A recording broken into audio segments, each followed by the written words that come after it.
بسم اللہ الرحمن الرحیم نحمد و نصلی علی رسول الکریم اما بعد۔ ایسے میں تو الحمدللہ میں مقرر ہوں نہ خطیب، لیکن اتنی ضرور ہے کہ اپنے مہمانان گرامی، یہ میرے ساتھی دوست یہ تشریف لائے ہیں، میں اپنے دل کے گہرائی سے ان حضرات کا شکر گزار ہوں کہ انہوں نے ہماری سادت سی دعوت پہ لبیک فرما کر کے اور اپنے شرفی زیارت ہمیں عطا فرمائی۔ اللہ تبارک و تعالیٰ سے دعا ہے کہ اللہ تعالیٰ ان کو جزائے خیر سے نوازے۔ دوسرے ہمارے جو مہمان گرامی ہے اور ہماری طلبہ کی جو ہے حوصلہ افزائی کے لیے تشریف لائے ہیں، یا ان کے والدین اور والد ہیں، تو ان کا بھی میں شکر گزار ہوں کہ انہوں نے بھی آ کر کے طلبہ کے یہ منظر دیکھا۔ ہم اصل میں نے پہلے بھی عرض کیا تھا کہ اسے ہم خطیب پاکستان بنانا نہیں چاہتے کہ خطیب اعظم بنے، خطیب پاکستان بنے۔ ہم یہ چاہتے ہیں کہ جو پڑھے تو کم سے کم ان کا اظہار کسی کے سامنے کر سکے، اور ان کو اپنا معافی ضمیر اور پروردگار عالم کے جو دین کے صحیح دعوت ہے، آپ صلی اللہ علیہ وسلم جس انداز پہ دعوت دی ہے، لہٰذا وہ دعوت بھائی کو دے سکے، پہنچا سکے۔ ہمارا مقصود یہی ہے، نہ کسی کا مقابلہ کرنا، نہ کسی سے مناظرہ کرنا، نہ کسی کو گرانا، نہ اٹھانا، نہیں، ہمارا مقصود یہی ہے۔ اور اس میں انشاءاللہ تعالی آج تو ان کو کچھ بھی نظر نہیں آتا، آج تو یہ طالب علم میں کچھ بھی نظر نہیں آتا، لیکن کل جب آپ نہیں ہوں گے تو انشاءاللہ یہی ہوں گے۔ یہ چھوٹے چھوٹے نہیں ہوں گے ہمیشہ، یہ تو بڑے ہوں گے۔ تو لہٰذا میں دوبارہ جو ہے اپنے دوستوں اور اپنی جو ہے معزز مفتیان دین اور علماء کرام، اور خاص کر جو ہے مفتی سلمان مومن صاحب اور اپنے مفتی عظیم صاحب اور اپنا جو ہے مفتی اصغر صاحب اور دوسرے مولانا آصف صاحب اور مولانا عبدالواحد صاحب بھی تشریف لائے ہیں، اور بھی دوسرے دوست جو ہے مجھے نظر آ رہے ہیں کہ وہ تشریف لائے ہیں۔ میں ان کے لیے دوبارہ دل کے گہرائی سے مشکور بھی ہوں، اور اس کے ساتھ ساتھ دل کے گہرائی سے دعا گو بھی ہوں کہ اللہ تبارک و تعالیٰ ان کے ہر قسم کے حفاظت فرمائے اور ان کو ہر موقع پر شادمانی عطا فرمائے۔ اور ان سے گزارش ہے، اب یہ ٹائم بالکل مختصر ہے، ٹائم نہیں، لیکن چونکہ یہ ہمارے دوست اور ہمارے یہ بزرگ تشریف لائے ہیں، تو میں چاہتا ہوں کہ اگر 5 منٹ یا تھوڑا سا جو ہے نا زیارت کرائے، ہمارے ساتھی جو ہے نا ذرا بات سنیں، اور ان کی زیارت بھی صحیح طور پر ہو جائے گی۔ تو اس لیے میں حضرت مفتی سلمان مومن سے عرض کروں گا کہ وہ آ کر تھوڑے سے جو ہے نا ذرا ہمارے طلبہ کو روشناس فرمائیں۔ جزاکم اللہ احسن الجزا۔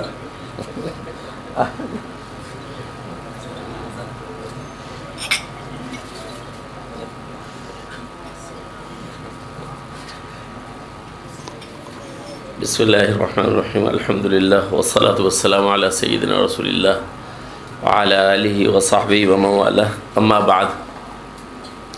الحمدللہ بہت خوشی ہوئی اور دل کو سکون ملا۔ ایک چھوٹی سی جگہ میں کتنا کام ہو رہا ہے، اور اگر اسی طبقے کو ملک کے تعلیمی ادارے ملیں گے تو وہاں کتنا کام ہوگا۔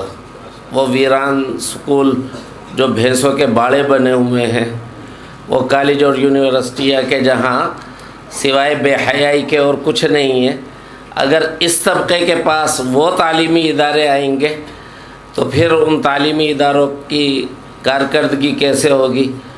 الحمدللہ جب بھی موقع ملتا ہے ان چھوٹی چھوٹی جگہوں پہ روشن ہونے والے چراغ اپنی روشنی دکھلاتے ہیں۔ اور اے عزیز طلبہ، سب سے اہم بات جو اس موقع پر کہنے کی تھی وہ حضرت نے فرما دی ہے کہ یہ جو صلاحیتیں آپ کی تیار کی جا رہی ہیں، جو استعداد آپ کی شارپ سے شارپ کی جا رہی ہیں، اس سے ہم لوگوں کا مقصود اور کچھ نہیں ہے سوائے اس کے کہ دین کی خدمت کے جو میدان ہیں ان میں آپ نمایاں کارکردگی دکھلائیں، دین کے خادم بننے کی نیت سے ان استعدادات کو حاصل کریں۔ اور دیکھیے، آپ نے اساتذہ سے سنا ہوگا کہ جس وقت جس چیز کا زیادہ شیوع تھا، وقت کے پیغمبر کو وہی معجزہ دیا گیا۔ جناب رسول اللہ صلی اللہ علیہ وآلہ وسلم کی نبوت قیامت تک کے لیے، اور آپ کو جو معجزہ دیا گیا وہ بھی قیامت تک کا معجزہ دیا گیا، اور وہ معجزہ بلاغت ہے۔ قرآن کے بلاغت کا ایک شاہکار پیش کیا گیا اور قیامت تک کے لیے چیلنج دیا گیا۔ تو حضرت موسیٰ علیہ السلام کے دور میں جادو کا معاملہ تھا، حضرت سیدنا عیسیٰ علیہ السلام کے زمانے میں طب کا معاملہ تھا، لیکن حضور اکرم صلی اللہ علیہ وآلہ وسلم سے قیامت تک جو چیز غالب رہے گی اور جس چیز کی ہمیشہ اہمیت کہہ لیجیے یا اس کا کمال کہہ لیجیے تسلیم کیا جائے گا، وہ بلاغت ہے۔ تو حسن تعبیر کو معمولی چیز نہ سمجھیں۔ جن ساتھیوں نے حصہ لیا، اللہ تعالیٰ ان کو مزید توفیق سے نوازے، اور جنہوں نے حصہ نہیں لیا وہ بھی اس میدان میں آئیں کہ مولوی پوری زندگی بولتا ہے، تو بولنا سیکھیں، انشاءاللہ کام آئے گا۔ اللہ سبحانہ و تعالیٰ آپ کی محنتوں کو قبول فرمائے۔ وآخر دعوانا ان الحمدللہ رب العالمین۔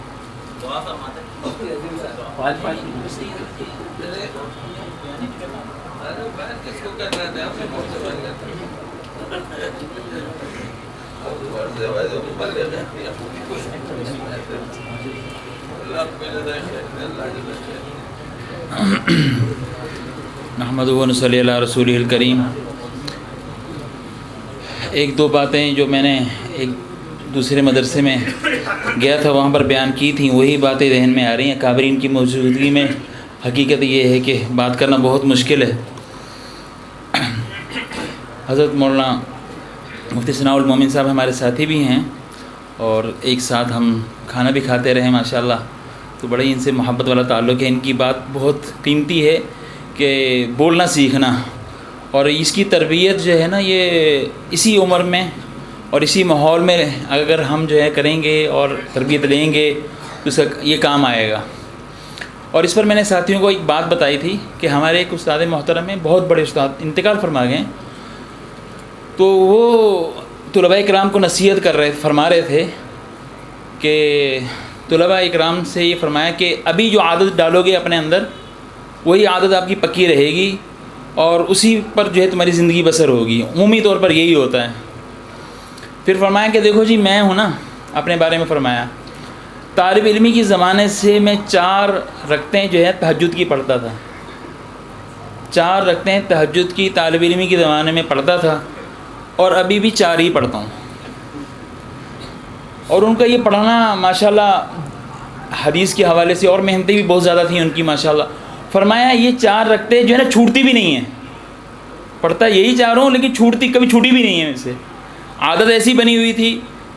تو اس وجہ سے میرے پیارے دوستو، ہمارے حضرت جی نے فرمایا، مفتی صاحب نے، کہ اس وقت یہ جو ہے زمانہ ہے بولنے کا اور سیکھنے کا، تو سیکھیں بھی۔ اور اس پر میں نے ایک واقعہ سنایا تھا تو مولانا زاہد راشد صاحب مدثر اللہ علیہ کے حوالے سے، انہوں نے ایک کتاب میں اپنے لکھا کہ ایک مرتبہ جو ہے نا ایک شیر اور انسان کی دوستی ہو گئی۔ شیر اور انسان دونوں جو ہے نا وہ چل رہے تھے، تو آگے ایک تصویر دیکھی، تو تصویر ایسی تھی کہ ایک انسان ہے وہ شیر کے اوپر سوار ہے، اور اس کا کان پکڑا ہوا ہے، اس کو مار رہا ہے، اس کو لہو لہان کیا ہوا ہے، اور اس کی زبان نکلی ہوئی شیر کی، اور یہ جو ہے نا جوان کا بچہ جو ہے نا اس کے اوپر بیٹھ کر جو ہے نا وہ اپنی جرت اور بہادری کا اظہار کر رہا ہے۔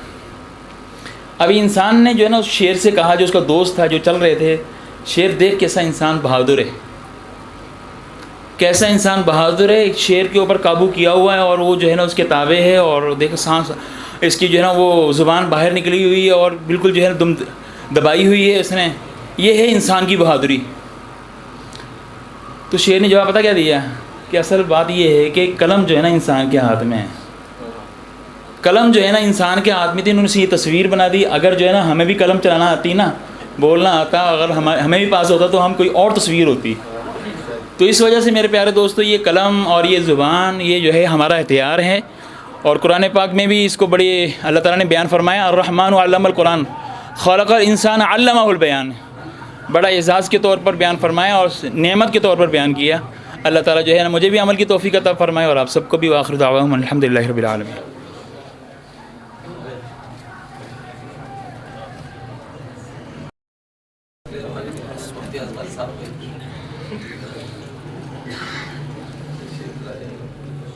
نحمدہ و نصلی علی رسولہ الکریم، اما بعد۔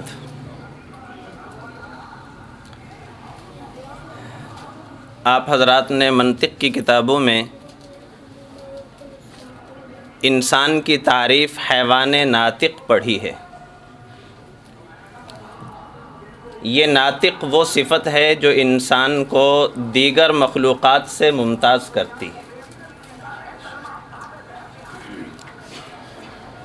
اس دنیا میں جتنے انبیاء کرام علیہم الصلاۃ والسلام تشریف لائے، ان تمام انبیاء نے اپنی امتوں کو اسی صفت کے ذریعے سے اللہ کا پیغام پہنچایا ہے۔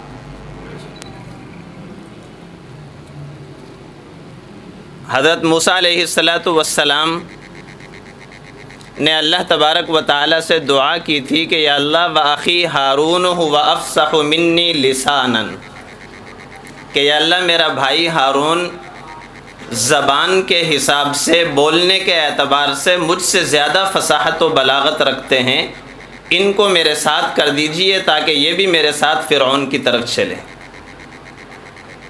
اور جب موسیٰ علیہ الصلاۃ والسلام فرعون کے پاس آئے تو فرعون نے موسیٰ علیہ الصلاۃ والسلام کی زبان کی خامی کو بیان کیا تھا، جسے قرآن نے بیان کیا ہے وَلَا يَكَادُ يُبِينُ أَمْ أَنَا خَيْرٌ مِّنْ هَذَا الَّذِي هُوَ مَهِينٌ وَلَا يَكَادُ يُبِينُ، کہ یہ موسیٰ یہ صحیح طور پر اپنی بات کو بیان نہیں کر سکتے۔ اور موسیٰ علیہ الصلاۃ والسلام نے اللہ تبارک و تعالی سے دعا بھی فرمائی ہے، وہ بھی قرآن میں موجود ہے، رب اشرح لی صدری ویسر لی امری واحلل عقدۃ من لسانی، یا اللہ میری زبان کی گرہ کھول دیجئے، زبان میں سلاست پیدا فرما دیجئے، میری زبان کو ایسا کر دیجئے کہ میں جو بات کروں سامنے والی کی سمجھ کے اندر آئے۔ یہ ناطق وہ صفت ہے، حیوان ناطق انسان کا جز ہے اور امتیازی صفت ہے، اور جس انسان کے اندر یہ صفت کم ہوگی اور وہ انسان دوسروں کے سامنے اپنے ما فی الضمیر کا صحیح اظہار نہیں کر سکے گا۔ اور خطاب نام ہی اس بات کا ہے کہ آپ کے دل کے اندر جو بات ہے وہ آپ اپنے سامعین کو سمجھا دیں۔ جو آدمی اپنے دل کی بات اپنے سامعین کو بہترین انداز میں سمجھا دیتا ہے وہ سب سے بڑا خطیب ہے۔ نبی کریم صلی اللہ علیہ وآلہ وسلم کو بلا شبہ اللہ تبارک و تعالی نے قرآن کا اعجاز بھی عطا فرمایا تھا، لیکن اس کے ساتھ ساتھ جو کفار مکہ نے حضور علیہ الصلاۃ والسلام کو ساحر کہا تھا، اس کے اندر آپ علیہ الصلاۃ والسلام کی جو سحر بیانی تھی اس کا بھی دخل تھا، وہ بھی اس میں شامل تھی۔ اسی لیے ساحر کہا گیا کہ یہ اپنی گفتگو سے، اپنے الفاظ سے اور اپنی زبان سے لوگوں کے اوپر جادو کر دیتے ہیں، گویا کہ ان کے اوپر حاوی ہو جاتے ہیں۔ یہ زبان کا ملکہ تھا۔ آپ نے حضرت عطاء اللہ شاہ بخاری رحمۃ اللہ علیہ کا نام سنا، جو رات کو تشریف لاتے تھے اور پوری رات بیان کرتے تھے، صبح فجر کی اذانیں ہو جاتی تھیں اور لوگ وہاں سے اٹھتے نہیں تھی، وہ ان کی زبان کا کمال تھا۔ ایسی بھی جگہوں پر گئے جہاں بیان کرنے پر پابندی تھی، لیکن اس پابندی کے باوجود بھی انہوں نے فرمایا کہ مجھ سے قرآن کی ایک آیت سن لو، پھر آیت سنائی اور اس کے بعد کہا اجازت دو ترجمہ بھی کر دو، اور پھر 2-2.5 گھنٹے کا بیان چل پڑا۔ آج بڑی ضرورت ہے کہ یہ جو صفت ہے خطابت کی، اس کو طلباء اپنے اندر سنواریں، اس کو بہتر کریں، اپنی زبان میں سلاست پیدا کریں، روانگی پیدا کریں، سادگی پیدا کریں، تکلفات سے بچیں، تصنع سے بچیں، عام فہم الفاظ میں، عام انداز میں سامنے والے کو اپنی گفتگو سمجھائیں، اس کی بڑی ضرورت ہے۔ اس وقت دنیا میں 3 بڑے محاذ آپ کا انتظار کر رہے، ایک کفر کا محاذ ہے، ایک اپنا مسلمانوں کا محاذ ہے، اور ایک الحاد کا محاذ ہے۔ دنیا میں 5 ارب سے زائد کافر اس وقت بھی موجود ہیں، ان لوگوں تک دین کا پیغام پہنچانا یہ بہرحال علماء کی ذمہ داری ہے۔ اس وقت مسلمانوں کی عملی حالت کیا ہے اگرچہ تبلیغ کے میدان میں اس کا کام الحمدللہ ہو رہا ہے، لیکن بہرحال پھر بھی اس کی بڑی ضرورت ہے۔ آپ سوشل میڈیا پر جائیں، الحاد پھیلا ہوا ہے، کفر پھیلا ہوا ہے، قرآن کے اندر شکوک و شبہات پیدا کیے جا رہے ہیں، اسلامی تعلیمات کے اندر عیب نکالے جا رہے ہیں، اسلامی تعلیمات کو مشکوک بنایا جا رہا ہے۔ یہ الگ ایک محاذ ہے جو آپ حضرات کا انتظار کر رہا ہے، اور آگے آنے والے دنوں میں یہ محاذ دن بدن آتے دنوں کے ساتھ خطرناک ترین ہوتا چلا جا رہا ہے۔ ان تمام میدانوں میں آپ حضرات نے اپنے آپ کو تیار کرنا ہے، اپنی زبان کو صاف کرنا ہے، اپنے مافی الضمیر کے اظہار کے طریقوں کو سیکھنا ہے، اور انشاءاللہ یہ دین کا پیغام جو آپ اس مدرسے کے اندر پڑھ رہے ہیں آپ نے امت تک انشاءاللہ یہ کل پہنچانا ہے۔ میں شکر گزار ہوں حضرات انتظامیہ کا، اور بالخصوص حضرت مفتی نعیم صاحب مدد اللہم العالی کا، کہ اتنی پیاری اور بہترین مجلس کے اندر ہمیں دعوت دی اور میں شرکت کا موقع ملا، اتنے پیارے پیارے بیانات سنے اور نعتیں سنی، اور بڑی سعادت کے لمحات ہمیں میسر ہوئے۔ اللہ تبارک و تعالی ان تمام حضرات کو ان کے شان شان اجر جزیل عطا فرمائے۔ وما علینا الا البلاغ۔ نعرہ تکبیر، استاد الحدیث مفتی اصغر صاحب زندہ باد۔